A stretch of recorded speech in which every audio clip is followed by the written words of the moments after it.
Hello, wellness warriors, and welcome to another episode of Totally Transformed.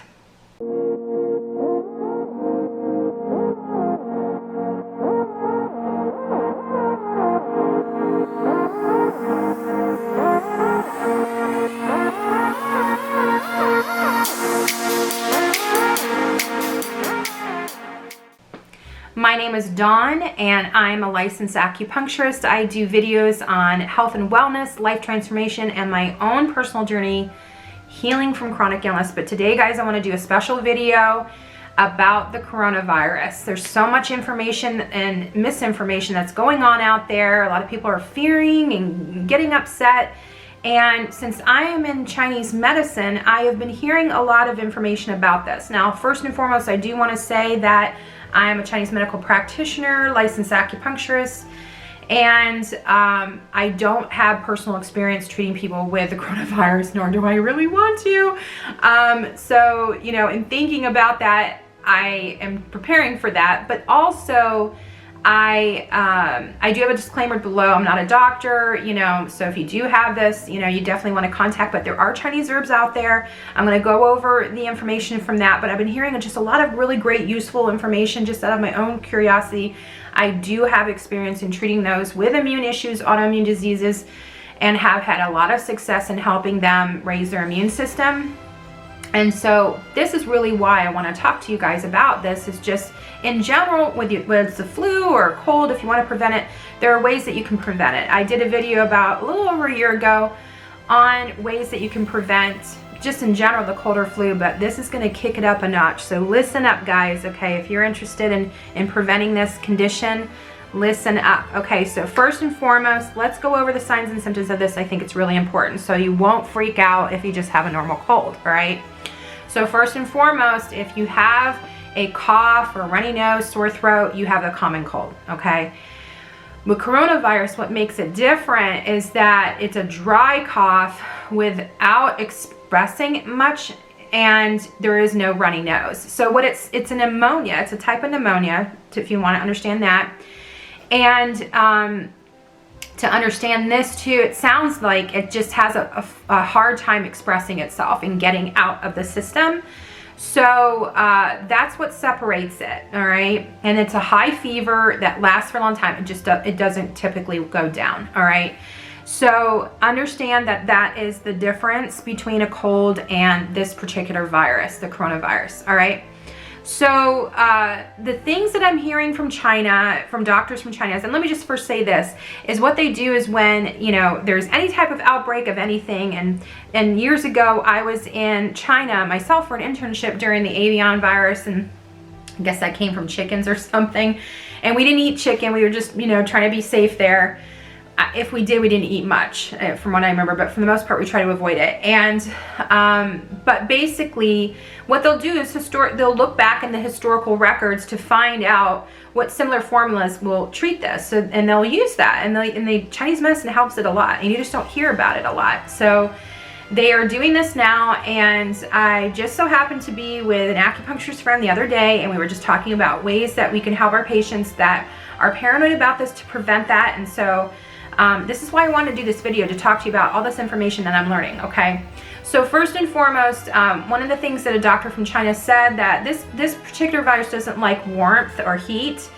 So, and this really is specific. When I'm talking about this type of information, it's very, very specific when it comes to herbs. But he did say that you want to drink warm water, don't drink cold water at all. In general, that's really good for your health in general. The body likes warmth. It doesn't like too much cold. It doesn't like too much hot. It likes homeostasis, okay? So he said to just drink warm water, don't drink cold water. They said to drink ginger. You can just grate ginger and some lemon in your water every single day, and that will be good to help you prevent from getting sick in general, okay? That kind of helps your immune system. It helps the anti-inflammatory, so on and so forth. There are some, not that alone won't help. There's some other things you really need to do too, but that is a really, really good idea, good start. And so the other thing to do too is to, first and foremost, avoid sugar like it's the plague, okay? Really, really take heart to this, guys. processed sugar in particular will break down the immune system like no other and get you sick all the time. Okay, it disturbs your sleep, whether you know it or not. It feeds viruses, bacteria, cancer cells, parasites. It's just really bad for you. So the top three foods that I would stay away from are dairy, wheat, and sugar, which are the typical American diet. Really just especially avoid processed sugar like it's a plague. You can do honey. Honey is actually good for you in small amounts. You can do a little stevia, monk fruit, that'll be fine. And I wouldn't do too much maple syrup. You can do as much fruit as you want. If you're a sugar addict, eat as much fruit as you want. It has a lot of high antioxidants which can help increase your immune system, okay? I've never heard of anyone getting sick from eating a bunch of fruit, okay? So you can go towards that way first and foremost, but yeah, just avoid sugar. I really avoid sugar. Dairy is another one that can actually cause a lot of dampness and phlegm and sickness, so I would just really limit that too. Okay, there are some exceptions with that, but most dairy, especially here in America, it's processed in a way that it causes dampness and phlegm. Okay, so I would say doing these two things I mentioned, the ginger, the hot water, and then the avoidance of that would be a good basis. But if you have an immune issue or just really want to prevent it, then you can start on some herbs, okay? One of the most herbs that we recommend pretty regularly just to prevent colds and flus is called yin chow. And that is something that is readily available in a lot of Chinese grocery stores. From what I understand, they're selling out, so I am going to be ordering stuff. And then there's specific herbs if you have upper respiratory infections, and specific herbs are actually recommending for the coronavirus that is more helping with pneumonia. Herbs are very specific, so I'm not going to go into those details of those herbs, but you need to do something every single day. Personally, for me, I take things in the morning and at night, and that's what you want to do. What I mentioned before in my previous video about the flu is that you want to do something at least once a day. Well, with the coronavirus, you need to do it twice a day, maybe up to 3 times a day, okay? Constantly be taking something that's killing the viruses and bacteria. So a good thing to do is things like golden seal, echinacea, oregano. Oregano is probably more bacteria than virus, but it does supposedly kill both. So yeah, doing those types of things on a regular basis. Nettle leaf is another good one. Taking it twice a day in higher doses is going to really help you, okay? So that is another thing to do.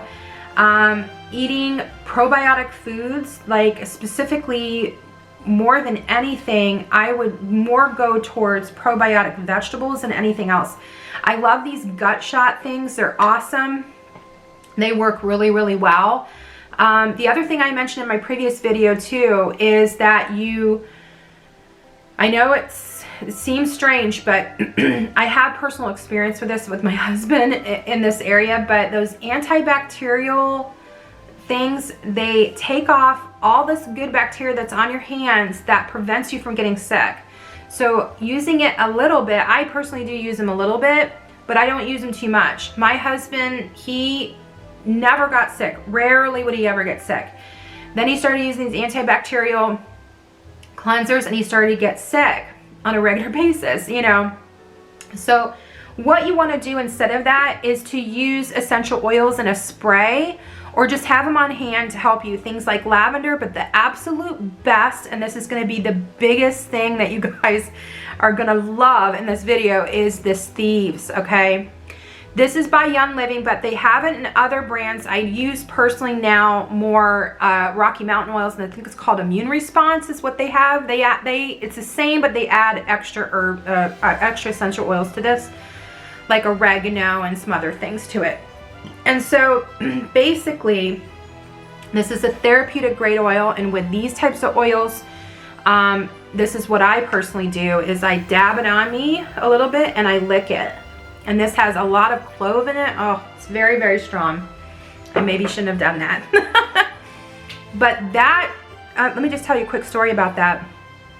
This was an oil, an essential oil that they looked up back in the day that prevented the bubonic plague. And this is the way the story goes, is that in a town in France, there were gypsies that were stealing from the dead bodies, and they knew that the bubonic plague was so contagious that if you touched a dead body, you were gonna die, okay?